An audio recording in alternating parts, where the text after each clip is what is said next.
ಸುಮ್ಮನೆ ಒಂದು ದಿವಸ ಏನಾಗಿತ್ತು ಅಂದರೆ, ಒಂದು ಹುಲ್ಲು ಕಡ್ಡಿ ಬೆಳೆದತ್ತು, ಹುಲ್ಲು ಬೆಳೆದತ್ತು, ದಾರಿಯೊಳಗೆ ಹುಲ್ಲು ಬೆಳೆದತ್ತು. ಅಲ್ಲೇ ಜನ ಹೋಗ್ತಿದ್ರು ಬರ್ತಿದ್ರು. ಇದು ದಾರಿಯ ಮಗ್ಲ, ಹುಲ್ಲು ಹೆಂಗೆ ಬೆಳ್ಕೊಂಡಿತ್ತು. ಅದಕ್ಕೆ ಹುಲ್ಲಿಗೆ ಬಹಳ ಸಂತೋಷ, ಬೆಳಿಬೇಕು, ಹಸಿರಾಗಬೇಕು ಅಂತ. ಅದಕ್ಕೆ ನಾವು ಹೆಂಗೆ ನಮ್ಮ ಪ್ರಪಂಚವನ್ನು ಬೆಳೆಸ್ತೇವೆ ಹಂಗೆ ಹುಲ್ಲಿಗೆ ಬೆಳಿಬೇಕು ಅಂತ. ಒಂದು ದಿವಸ ಏನಾಯಿತು ಅಂದರೆ, ಒಬ್ಬ ಬಂದು ಅದರ ಮ್ಯಾಗ ಕಾಲಿಟ್ಟು ತುಳಿದ, ಹುಲ್ಲ ಕತ್ತರಿಸಿ ಬಿತ್ತು. ಆದರೆ ಮರುದಿವಸ ಮತ್ತೆ ಚಿಗುರೊಡಕ್ಕೆ ಶುರುವಾಯಿತು. ಆ ಬಳಿಕ ಇನ್ನೊಂದು ದಿವಸ ಮತ್ತೊಬ್ಬ ಬಂದ, ಅದನ್ನು ತುಳಿದ, ಹಾಳು ಮಾಡಿದ, ಹೋದ, ಮತ್ತು ನಾಶ ಆಯಿತು. ಸ್ವಲ್ಪ ದಿನಗಳ ನಂತರ ಮತ್ತೆ ತಲೆ ಎತ್ತಿತ್ತು. ಯಾವುದು? ಹುಲ್ಲ. ಅವಾಗ ಒಂದು ಗಿಳಿ ಕೇಳ್ತು, ಅಲ್ಲೋ ಮೆಲ ನಿನಗೆ ತುಳಿತಾರೆ, ನಾಶ ಮಾಡ್ತಾರೆ, ನೀನು ಮಾತ್ರ ಹಿಂಗೆ ಬೆಳ್ಕೋತದಿಯಲ್ಲ ಯಾಕೆ ಅಂತ ಕೇಳ್ತು. ನಿನಗೇನು ಅನಿಸೋದಿಲ್ಲೇನು? ತುಳಿತಾರೆ, ನೀ ಎಷ್ಟು ಬೆಳೆದ್ರೇನು, ತುಳಿಯವ್ರದಾರ ಅಂತ ಗೊತ್ತಾಗ್ತದಲ್ಲ. ಜಗತ್ನಾಗ ನಾವು ಎಷ್ಟು ಬೆಳೆದ್ರೇನು, ತುಳಿಯವ್ರದಾರ. ಹಂಗೆ ಹುಲ್ಲು ತುಳಿಯವ್ರದಾರ.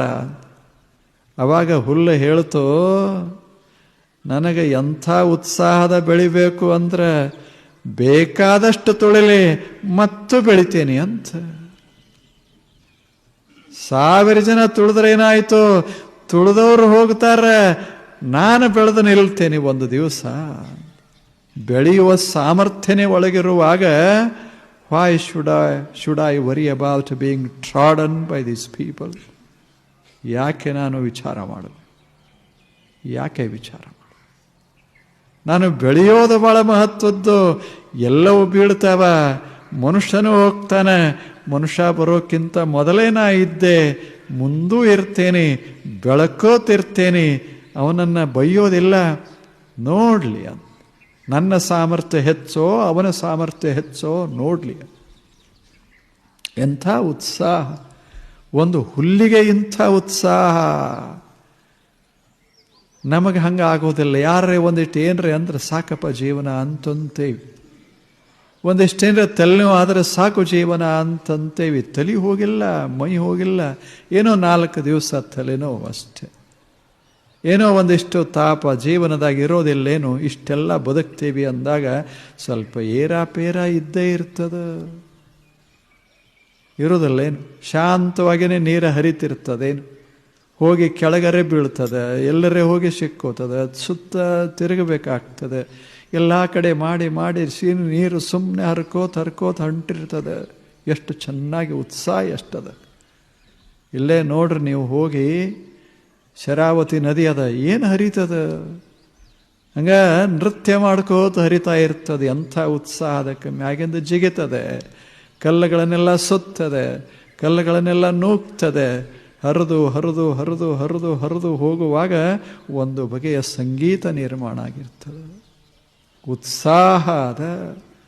ಹಂಗೆ ಜೀವನದ ನದಿ ಸ್ವಲ್ಪ ಏಳ್ತದೆ, ಬೀಳ್ತದೆ, ಎಲ್ಲ ನಡೀತದೆ. ಒಮ್ಮೆ ಕೆಳಗೆ ಬೀಳ್ತದೆ, ಒಮ್ಮೆ ಅಡ್ಡ ಹೋಗ್ತದೆ, ಎಲ್ಲ ಆಗ್ತದೆ. ಆದರೆ ಹರಿಯುವ ರೀತಿ ತಪ್ಪಿರಬಾರದು, ಹರಿಯುವ ಕ್ರಮ ತಪ್ಪಿರಬಾರದು. ಹರಿಬೇಕು, ಜೀವನ ಹರಿಬೇಕು. Let me live 100 years, not a day less.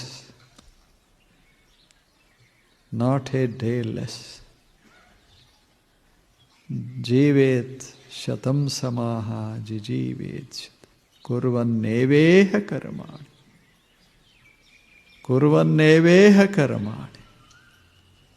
ಶತಂ ಸಮಾಹ ಜೀವೇತ್.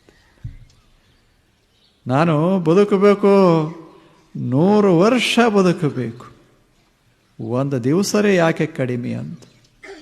ಹಂಗೆ ಉತ್ಸಾಹ ಇತ್ತು ಅಂದರೆ ಬದುಕಿನಲ್ಲಿ ಧರ್ಮ ಅಭಿವ್ಯಕ್ತ ಆಯಿತು ಅಂತ ಅದರ ಅರ್ಥ. ಧರ್ಮ ಅಂದರೆ ಏನರೇ ಅಲ್ಲ, ಧರ್ಮ ಅಂದರೆ ಬದುಕಿನ ಉತ್ಸಾಹ. ಬದುಕಿನ ಉತ್ಸಾಹ, ಕಾಲಿಲ್ಲ ಆದರೆ ಏನಾಯಿತು, ಒಂದು ಕೈ ಇಲ್ಲಾದರೆ ಏನಾಯಿತು. ಬದುಕೋದು ಬಹಳ ಮಹತ್ವದ್ದು. ಚೆನ್ನಾಗಿ ಬದುಕೋದು, ಹೆಂಗರೇ ಬದುಕೋದಲ್ಲ, ಅವರಿಗೆ ತಾಪ ಕೊಟ್ಟು ಇವರಿಗೆ ತಾಪ ಕೊಟ್ಟು ಬದುಕೋದಲ್ಲ. ಹೆಂಗೆ ಬದುಕಿರಬೇಕು, ನಮ್ಮ ಬದುಕು ನಮಗೆ ಸಂತೋಷ ಕೊಟ್ಟಿರಬೇಕು. ಹಂಗೆ ಹುಲ್ಲ ಹೇಳ್ತದೆ, ಅವ ತುಳಿಲಿ, ಆದರೆ ಅವನಿಗೆ ನಾನು ಹೆಂಗೆ ಮಾಡ್ತೀನಿ ಅಂದರೆ ಹಿಂಗೆ ಬೆಳಿತೇನಲ್ಲ, ಅವ ತುಳಿದ್ರೆ ಅವನಿಗೆ ಸಂತೋಷ ಆಗಬೇಕು, ಹಂಗೆ ಬೆಳಿತೇನೆ. ಅದು ಮುಳ್ಳಾಗಿ ಬೆಳೆಯೋದಿಲ್ಲ, ಹುಲ್ಲಾಗಿ ಬೆಳಿತೀನಿ, ಹುಲ್ಲಾಗಿ ಬೆಳಿ. ನನ್ನನ್ನು ಪ್ರೀತಿಸಬೇಕು, ಮುಂದೆ ಒಂದು ದಿವಸ ತುಳಿಯೋದಲ್ಲ, ತನ್ನ ಮನೆ ಸುತ್ತಮುತ್ತ ನಾನು ಹಚ್ಚಿರಬೇಕು, ಹಂಗೆ ಬೆಳಿತೇನೆ ಅಷ್ಟೇ. ಈಗ ಹಚ್ಚೋದಿಲ್ಲನೇ, ಎಲ್ಲ ಕಡೆ ನೀವು ಹೋಗ್ರಿ, ಬಜಾರ್ ಇದ್ರಾಗ ಶಹರದಾಗ ಮನ್ಯಾಗ ಹಚ್ಚಿರ್ತಾರೆ. ಮನೆ ಸುತ್ತಗಟ್ಟೆ ಹುಲ್ಲು ಹಾಕಿರೋದು. ಹುಲ್ಲ ಎಲ್ಲಿ ಬೇಕಾದಲ್ಲಿ ಹೋಗಿಬಿಟ್ಟದ. ಯಾಕೆ? ಬೆಳೆಯುವ ಉತ್ಸಾಹ ಭಾಳ ಅದಕ್ಕೆ. ನಾವದು ಕಸ ಅಂತ ತೆಗೆದು ಹಾಕ್ತೇವೆ, ಅದು ಬೆಳೀತದೆ, ಮತ್ತೆ ಸುಮ್ಮನೆ ಬೆಳೀತದೆ. ಅದನ್ನು ಯಾರೂ ಬಿತ್ತೋದಿಲ್ಲ, ಯಾರೂ ಅದಕ್ಕೆ ನೀರು ಹಾಕೋದಿಲ್ಲ, ಯಾರೂ ಅದಕ್ಕಾಗಿ ಖಾತ ಹಾಕೋದಿಲ್ಲ. ಆದರೆ ಅದು ಬೆಳೆಯೋದು ಬಿಟ್ಟಿಲ್ಲ ಅಷ್ಟೇ. ಭೂಮಂಡಲವೆಲ್ಲ ಹಸಿರಿನಿಂದ ತುಂಬಿ ಹೋಗಿದ್ದೇ ಹುಲ್ಲಿನಿಂದ. ಎಷ್ಟು ಉತ್ಸಾಹ ಅದ.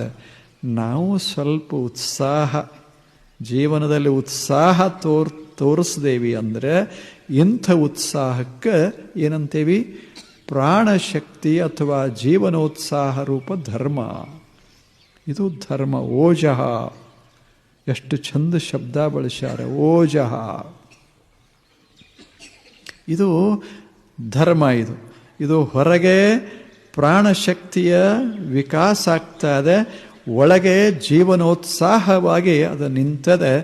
ಎರಡೂ ಬೇಕಾಗ್ತದೆ. ಭಗೀರಥ ಅಂತಿದ್ದ, ನಿಮಗೆ ಗೊತ್ತದೆ.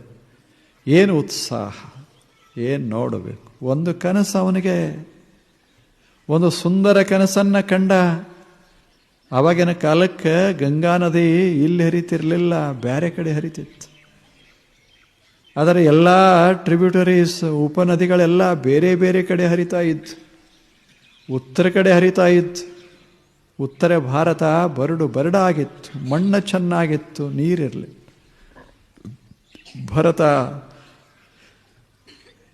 ಭಗೀರಥ ಬಂದ. ಏನು ಆತನ ಮನಸ್ಸಿನಲ್ಲಿ ಸಾಮರ್ಥ್ಯ, ಏನು ಉತ್ಸಾಹ. ಅವ ಇಂಥ ಕನಸನ್ನು ಕಂಡ, ಇಡೀ ಉತ್ತರ ಭಾರತವನ್ನು ಶ್ರೀಮಂತ ಮಾಡಬೇಕು. ಎಂಥ ಕನಸಾಯಿತು. ಬೇಕು ಜೀವನೋತ್ಸಾಹ ಬೇಕು, ಏನರೇ ಮಾಡಬೇಕು, ಜೀವನದಲ್ಲಿ ಒಳ್ಳೆಯದನ್ನು ಮಾಡಬೇಕನ್ನುವ ಉತ್ಸಾಹ ಬೇಕಾಗ್ತದೆ.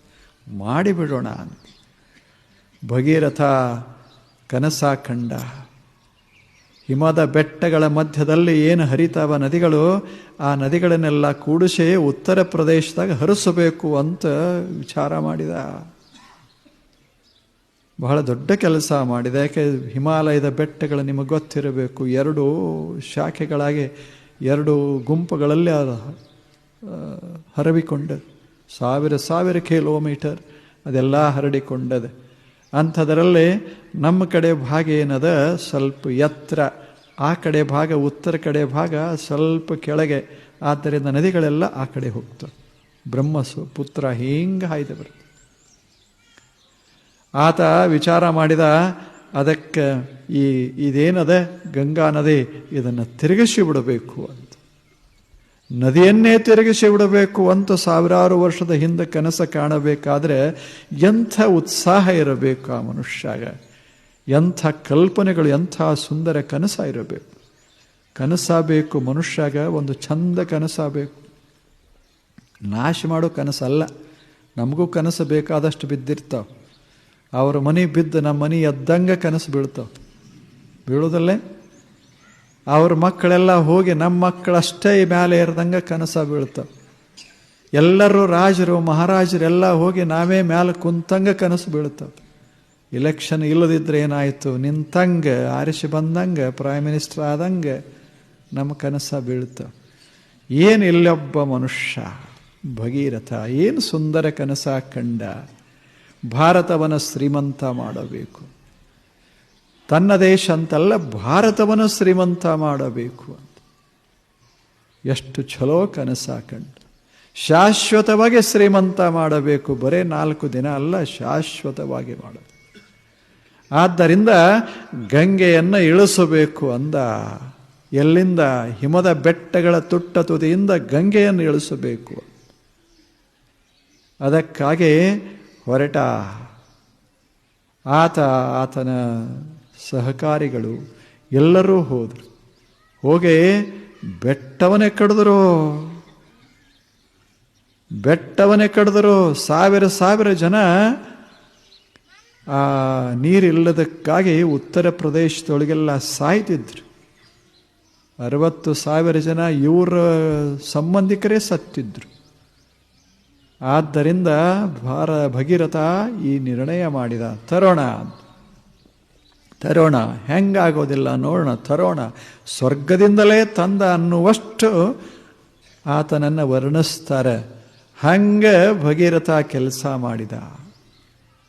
ಹಿಮದ ಬೆಟ್ಟಗಳನ್ನು ಕಡ್ದ, ಗುಡ್ಡಗಳನ್ನು ಸರಿಸಿದ, ಗಂಗಾ ನದಿ ಕೆಳಗೆ ಹರಿವಂತೆ ಮಾಡಿದ, ದಕ್ಷಿಣಕ್ಕೆ ಹರಿವಂತೆ ಮಾಡಿದ. ಅದು ಹರಿದು ಹೀಗೆ ಉತ್ತರ ಪ್ರದೇಶವನ್ನೆಲ್ಲ ವ್ಯಾಪಿಸ್ತು.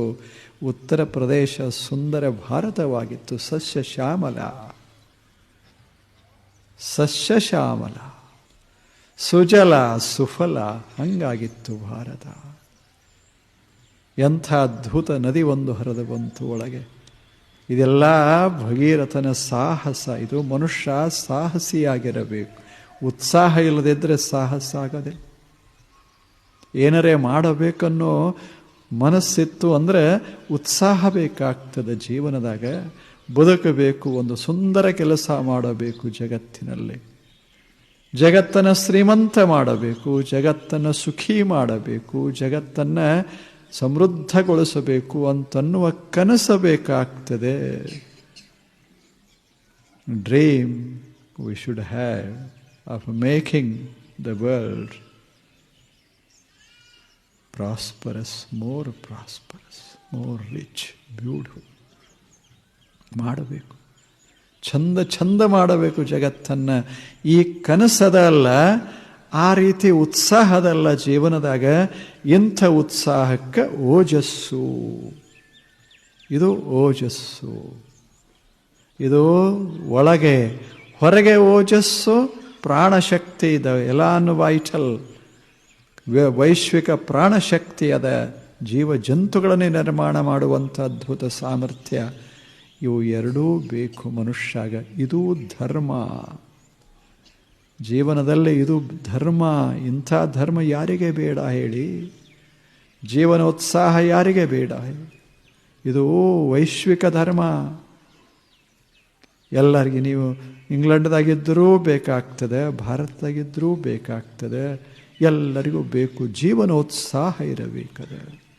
ಸಪ್ಪಗ ಮುಖ ಮಾಡಿಕೊಂಡು ಈ ಜಗತ್ತಿನಾಗ ಬದುಕೋದರೆ ಯಾಕೆ? ಜೀವನೋತ್ಸಾಹ ಅಂತಾರೆ. ನಿಮ್ಮನ್ನು ನೋಡಿದರೆ ಬದುಕಬೇಕು ಅನಿಸ್ಬೇಕು.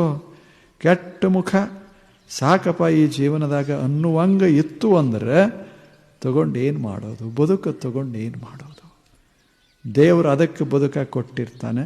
ನಕ್ಕು ಬರಲಿ 4 ದಿವಸ ಅಂತ ಬದುಕ ಕೊಟ್ಟರೆ ಇವ ಬರೀ ಹಿಂಗೆ ಗಂಭೀರವಾಗಿ ಉಳ್ದ ಅಂದರೆ ಗತಿಯ. ಮಕ್ಕಳು ಹೆಂಗಿರ್ತಾವ, ಎಷ್ಟು ನಗ್ತಾವ, ಕುಣಿತಾವ, ಮಾಡ್ತಾವ, ಸಂತೋಷ ಪಡ್ತಾವ. ಅವಕ್ಕೇನು ರೊಕ್ಕ ಇರ್ತದೇನು? ಏನು ಕಿಶೆ ತುಂಬಿಕೊಂಡಿರ್ತಾರೆ ನಾವು? ಏನೂ ಇಲ್ಲ. ಒಂದು ರೊಟ್ಟಿ ತಿಂದು, ಒಂದಿಷ್ಟು ತಿಂದು, ಒಂದು ಸ್ವಲ್ಪ ಹಾಲು ಕುಡಿದು ಏನು ಮಸ್ತ್ ಜೀವನ ಸಾಗಿಸ್ತಿರ್ತಾವ. ಎಷ್ಟು ಆನಂದವಾಗಿ ಮಲಗಿದ್ದರೂ ಸಹಿತ ಮಜಾದಾಗಿರ್ತಾವ, ಅಳುತ್ತರೂ ಸಹಿತ ಮಜಾದಾಗಿರ್ತಾವ. ನಮ್ಮದು ಹಂಗೆ ಆಗೋದಿಲ್ಲ. ಇಂಥ ಸುಂದರವಾದ ಜಗತ್ತಿನಾಗ ಬಂದು ಇಷ್ಟೆಲ್ಲ ಸಂಪತ್ತು ಭರಿತ ನಾಡಿನೊಳಗೆ ಇದ್ದು ನಾವು ಹೆಂಗೆ ಬದುಕ್ತಾ ಇದ್ದೇವೆ ಅಂದ್ರೆ, ಆಸ್ಪತ್ರೆಯೊಳಗೆ ಒಂದು ಇಂಟೆನ್ಸಿವ್ ಕೇರ್ ಯೂನಿಟ್ ಒಂದಿರ್ತದೆ. ಹೋಗಿ ನೋಡಿರ್ಬೇಕಾದ್ರೆ ಮಜಾ ಇರ್ತದೆ. ಒಳಗೆ ಅವನು ಹಾಕಿರ್ತಾರೆ, ಹೊರಗೆ ಇವ್ರು 4 ಮಂದಿ ಕುಂತಿರ್ತಾರೆ. ಮುಖದ ಮೇಲೆ ಏನು ಕಳನೇ ಇರೋದು.